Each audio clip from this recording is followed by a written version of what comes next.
If you're counting on Social Security, SSI, or SSDI to keep the lights on, this matters right now. There's breaking noise about a so-called $2,000 stimulus, and seniors are being misled into thinking it's automatic. It's not. Some retirees will get nothing, others could lose benefits if they misunderstand the rules, and a few may qualify under very specific conditions. Allegedly simple headlines are hiding complex traps.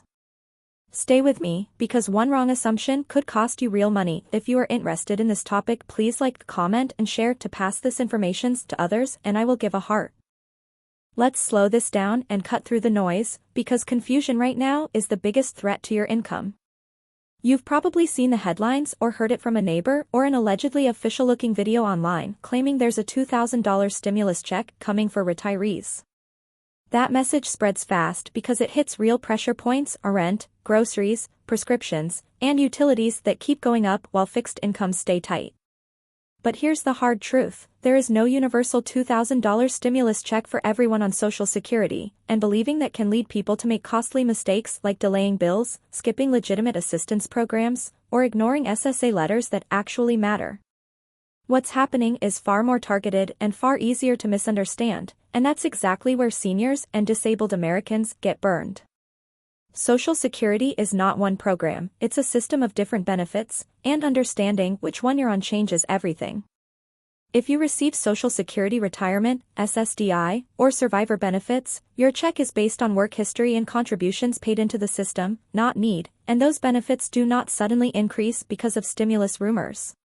SSI, Supplemental Security Income, is different. It's a needs-based program for people with very limited income and resources, and this is where most of the $2,000 confusion allegedly comes from.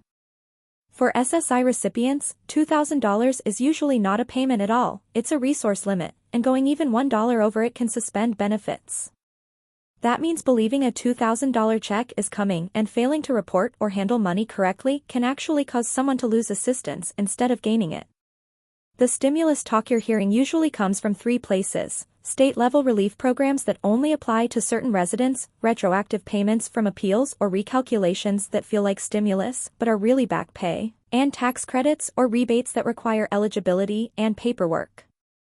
None of those apply automatically to everyone, and missing the fine print is where trouble starts.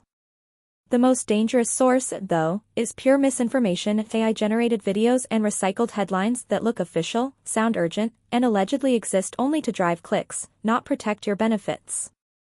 Real money always comes with rules, and misunderstanding those rules can cost you more than you expect, especially if you're on SSI where reporting and timing matter. If you're on Social Security retirement or SSDI, there is no hidden $2,000 payment waiting, no secret change to your monthly check, and no surprise stimulus tied to COLA increases. But policy discussions are ongoing, proposals keep circulating, and a few targeted programs do emerge quietly, which is why staying informed, without panic, is critical. This is exactly why following reliable updates matters, because the real danger right now isn't missing out on money, it's acting on bad information and paying for it later. Now that you understand where the $2,000 confusion really comes from, the next question becomes unavoidable: if many retirees get nothing, who actually qualifies, and what do they need to avoid doing wrong? Now let's answer the question everyone is quietly asking but rarely gets a straight answer to: if many retirees get nothing, then who actually qualifies, and what separates them from everyone else? This is where the rules matter, because eligibility isn't emotional and it isn't fair or unfair, it's mechanical, and the system does not bend when someone misunderstands it. Eligibility for any payment that even resembles a $2,000 stimulus depends first on what program you're on, second on your income and resources, and third on whether you follow the reporting rules correctly. For SSI recipients, eligibility is the tightest, and that's why these rumors are so dangerous. SSI is designed for people with extremely limited means, so any extra money, whether it's allegedly a stimulus, a gift, a settlement, or even help from family, can trigger consequences if handled incorrectly. Some state or local relief payments do not count as income for SSI, but others do, and the difference often comes down to timing and classification, not the amount. If a payment is counted as income in the month received and pushes you over the limit, your SSI can be reduced or suspended, even if that money was meant to help you. That's the mistake people make: they focus on the amount and ignore the category. For Social Security retirement and SSDI recipients, qualification for additional payments usually has nothing to do with your monthly check and everything to do with outside programs. These include state relief initiatives, property tax rebates, energy assistance, or refundable tax credits, all of which have their own income thresholds and application requirements. The federal government does not automatically send extra money just because inflation is high. Instead, assistance is layered through programs that require action, documentation, and patience. And here's where many retirees lose out, not because they were denied, but because they never applied, assumed they were ineligible, or believed allegedly misleading headlines that promised automatic payments. Another group that sometimes qualifies for lump sums are people who recently won appeals or corrections to their benefits. That money can feel like a stimulus, but it's actually delayed benefits you were owed all along, and depending on the program, it may need to be reported differently to avoid penalties. This matters because SSI has strict resource limits, while Social Security retirement and SSDI generally do not. Mixing up those rules is one of the fastest ways to create an overpayment, and overpayments always come back later, usually when it's least convenient. Now let's talk about the risk that doesn't get enough attention, the risk of doing nothing. Many seniors hear about these programs, feel overwhelmed, and decide to wait it out. But waiting can mean missing deadlines, missing application windows, or failing to respond to SSA letters that require action. Silence from you is often treated as a decision by the system, and the system rarely decides in your favor by default. This is why staying informed is not optional anymore. Subscribing and staying engaged isn't about chasing extra money, it's about avoiding mistakes that reduce what you already have. When rules change, they don't always announce them loudly, and when they do, the explanation is often buried in technical language that doesn't reflect real life. The people who stay protected are the ones who understand which program they're on, what counts as income, what must be reported, and what can safely be ignored. That knowledge is the difference between stability and stress.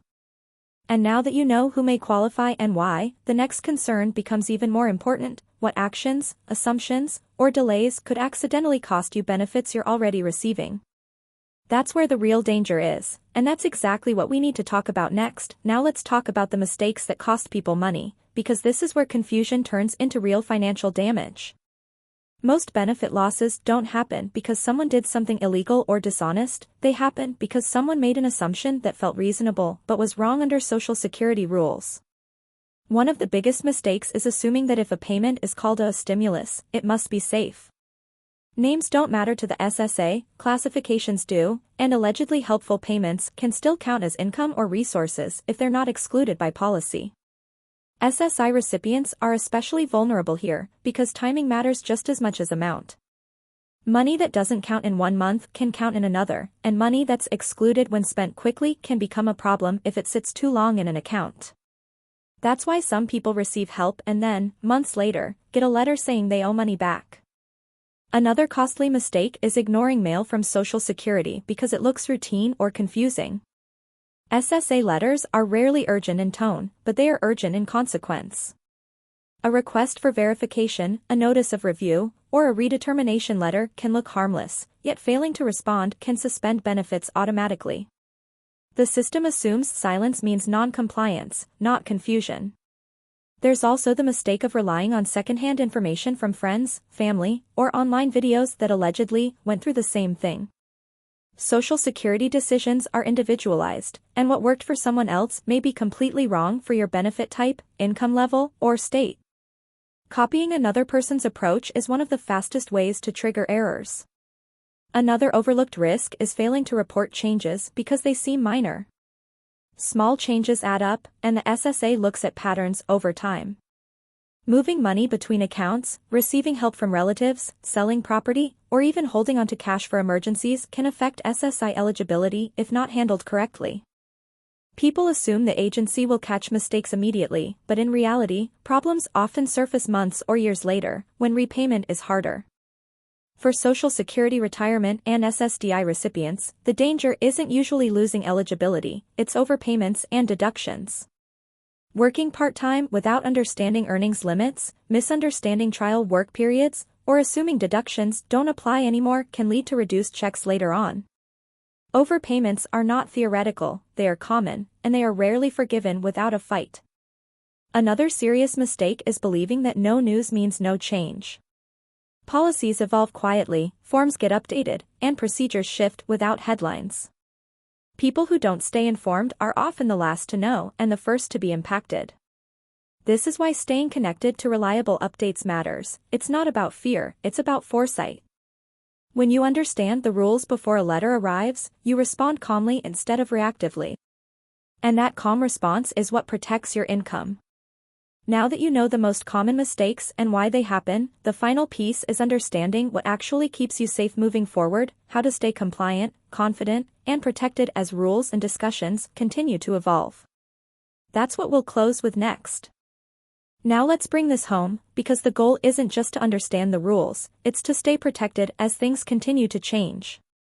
The safest position you can be in with Social Security, SSI, or SSDI is not guessing, assuming, or reacting late, but knowing exactly which program you're on and what that program expects from you. When you know that, the noise loses its power. Allegedly alarming headlines stop triggering panic, and sudden rumors about stimulus checks or secret payments become what they really are, distractions from the rules that actually control your income. Protection starts with awareness. Read every SSA letter, even if it looks routine. Report changes when required, but don't over-report out of fear. Keep basic records, not because you expect a problem, but because preparation prevents stress when questions come up. If you receive SSI, remember that limits, timing, and classification matter more than labels. Extra money is not automatically good or bad, it depends on how it's treated under the rules.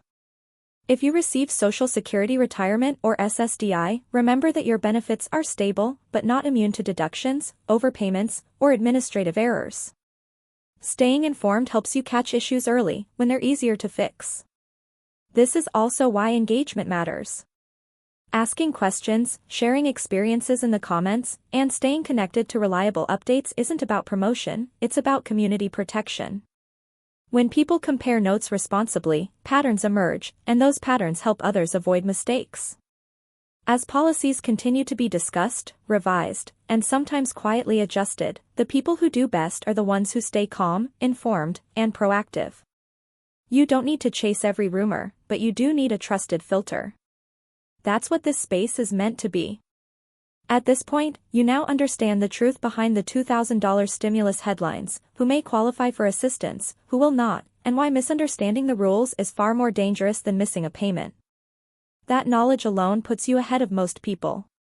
If this helped clarify things, share it with someone who's worried or confused, because bad information spreads fast, but good information protects longer. Stay engaged, stay informed, and most importantly, stay steady, because when it comes to your benefits, clarity is security.